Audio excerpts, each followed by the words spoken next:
दोस्तों, इंसान की मौत के बाद उसके साथ क्या होता है? उसकी रूह आखिर कहां चली जाती है? ये एक ऐसा सवाल है जिसका जवाब आज तक किसी मरने वाले शख्स ने इस दुनिया में आकर किसी इंसान को नहीं बताया। लेकिन इंसान जब से इस दुनिया में आया, इस सवाल की जस्तजू में रहा। इस वीडियो में हम मरने के बाद कयामत तक के हालात बयान करेंगे।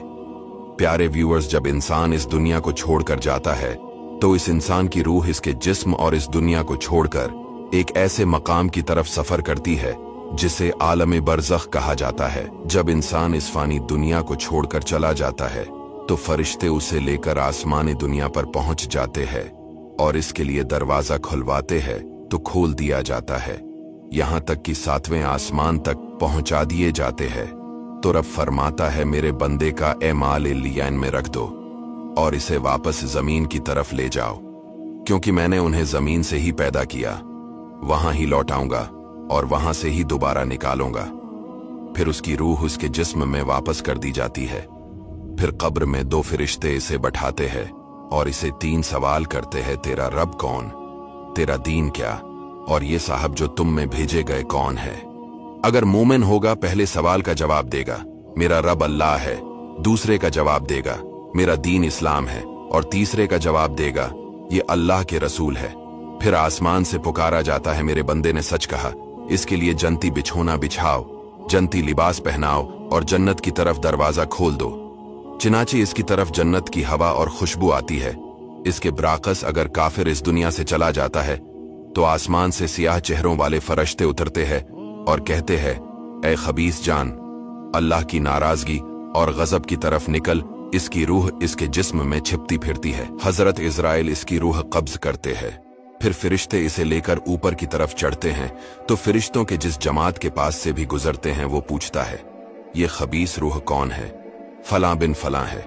फरिश्ते उसका वो बदतरीन नाम लेते हैं जिससे वो दुनिया में याद किया जाता था, यहां तक कि उसे आसमानी दुनिया तक ले जाते हैं और उसका दरवाजा खुलवाना चाहते हैं, लेकिन नहीं खोला जाता। बस इसकी रूह जिस्म में लौटाई जाती है। फिर 2 फरिश्ते उसको बिठाकर पूछते हैं, तेरा रब कौन है? वो कहता है, हाय मैं नहीं जानता। फिर पूछते हैं, तेरा दीन क्या है? वो कहता है, हाय मैं नहीं जानता। ये कौन साहब हैं जो तुम में भेजे गए? वो कहता है, हाय मैं नहीं जानता। तब आसमान से एक पुकारने वाला पुकारता है, ये झूठा है, इसके लिए आग का बिस्तर बिछाओ, इसे आग का लिबास पहनाओ और जहन्नम की तरफ दरवाजा खोल दो। बस इसे दोज़ख की गर्मी पहुंचती है और इसकी कब्र तंग कर दी जाती है, हत्ता कि उसकी पसलियां टूटकर एक दूसरे में प्यूस्त हो जाती हैं। फिर इसके पास एक बदशक्ल, बद लिबास, बदबूदार शख्स आकर कहता है, तुझे गम में डालने वाले अजाब की खुशखबरी हो, यही वो दिन है जिसका तुझसे वादा था। वो कहता है, तो कौन है? वो कहता है, मैं तेरा बरा अमल हूं। प्यारे व्यूअर्स, दुनिया और आखिरत के दरमियान एक और आलम है जिसको बरज़ख कहते हैं। मरने के बाद और कयामत से पहले तमाम इंसान और जिन्नात को इसमें हसब मरातिब रहना होता है और ये आलम इस दुनिया से बहुत बड़ा है। जब बरज़ख की जिंदगी खत्म हो जाएगी फिर क़यामत आ जाएगी।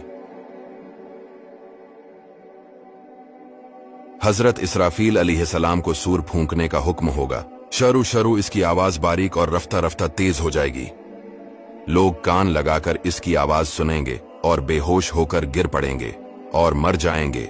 जमीन, पहाड़, सूरज, चांद, यहां तक कि हजरत इसराफील अलैहिस्सलाम और तमाम मलाइका फना हो जाएंगे। इस वक्त अल्लाह के सिवा कोई ना होगा। वो फरमाएगा, आज किसकी बादशाहत है, कहां है जब्बारीन, मगर है कौन? फिर खुद ही फरमाएगा, सिर्फ अल्लाह वाहिद कहार की सल्तनत है। फिर जब चाहेगा हजरत इसराफील को दोबारा जिंदा फरमाएगा और सूर को पैदा करके दोबारा फूंकने का हुक्म देगा। सूर फूंकते ही तमाम अव्वलीन और आखिरीन, मलाइका, इंसान, हैवानात, जिन्नात मौजूद हो जाएंगे। सबसे पहले हुजूर अलैहिस्सलाम अपने कब्र मुबारक से यूं बरामद होंगे कि दाहिने हाथ में सिद्दीक़ अकबर का हाथ और बाएं हाथ में फारूक आज़म का हाथ रदियल्लाहु ताला अन्हुम। फिर मक्का और मदीना के अतराफ में जितने भी मुसलमान दफन हैं, सबको अपने हमराह लेकर मैदान हशर ले जाएंगे। क़यामत के दिन लोग अपनी अपनी कब्रों से नंगे बदन, नंगे पांव, कोई पैदल कोई सवार होकर मैदान महशर की तरफ जाएगा। काफिर मुंह के बल मैदान महशर की तरफ जाएगा। फिर मैदान महशर में हिसाबु किताब शुरू हो जाएगा।